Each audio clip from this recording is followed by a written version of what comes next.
Donc nous sommes une association de voyage adaptée aux personnes handicapées, que vous appelez avec un joli mot ici, autrement capables. Et donc là nous sommes venus à l'île Maurice, nous sommes venus avec une vingtaine de personnes handicapées, tous les handicaps confondus. Donc on a des personnes qui ne voient pas, d'autres qui n'entendent pas, d'autres qui ne parlent pas, qui ne marchent pas ou qui ne comprennent pas bien. On dit souvent que les personnes handicapées sont incapables. Mais incapable, c'est un peu comme le mot intouchable. Ça veut dire qu'ils sont capables ou ils sont touchables, mais à l'intérieur. C'est-à-dire qu'ils ont un grand cœur. Et ce sont des personnes qui, contrairement à ce qu'on croit, comprennent beaucoup.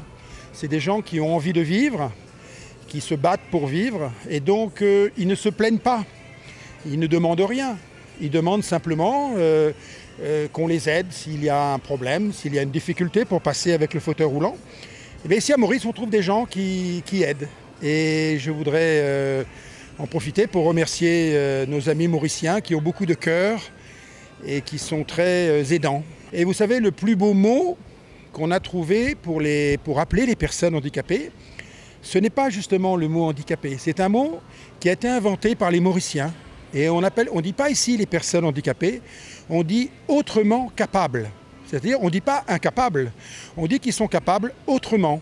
Lorsqu'une personne, quel que soit son état, très handicapée, malade, aveugle, qui ne marche pas, si elle a décidé de vivre, si elle a décidé de faire quelque chose, eh bien elle est capable. Parce que être capable, ce n'est pas avoir ses mains, ce n'est pas avoir ses yeux, ce n'est pas avoir ses jambes, c'est avoir dans le cœur envie de vivre. Et il y a une chose que les personnes handicapés ont, c'est l'envie de vivre. Vous voyez, c'est-à-dire que pour eux, les obstacles, ce n'est pas un problème. Quand on veut vivre, on passe les obstacles. Expliquez-nous comment ce parcours a été pour vous de La Réunion à Maurice. C'est excellent et surtout quand on a un bon président comme M. Pascal Boutet, c'est très intéressant pour les handicapés. Hein. Moi, depuis que je suis dans cette association-là, ça me permet de sortir, de faire beaucoup de voyages, d'après la possibilité bien sûr. Comme à chaque fois, comme à chaque voyage que j'ai fait avec l'association, ça se passe toujours très bien. Voilà. Et là, je suis bien contente d'être à Maurice. On a un bon accueil, l'hôtel est bien, on est bien accueillis. Ça se passe très bien jusqu'à présent. Et c'est sûr que quand on est sur un fauteuil, il faut de la force, il faut le courage. Hein? Et il ne faut pas baisser les bras parce qu'on est des personnes comme les autres. Même si on est un peu différent, mais on est comme les autres. On n'est pas plus, on n'est pas moins que les autres. On est pareil.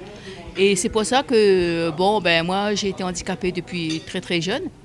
Et il a fallu beaucoup de courage pour monter la pente. Il fallait beaucoup de courage. Parce que souvent, on est confronté à des gens qui ne nous aident pas beaucoup.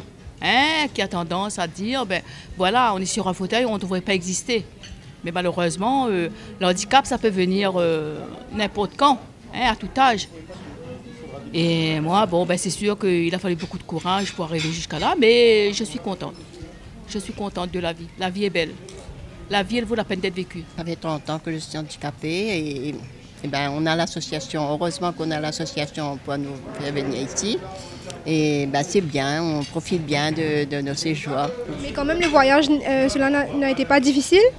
Non, pas du tout. Ah oui, on a des infirmiers pour l'avion et tout.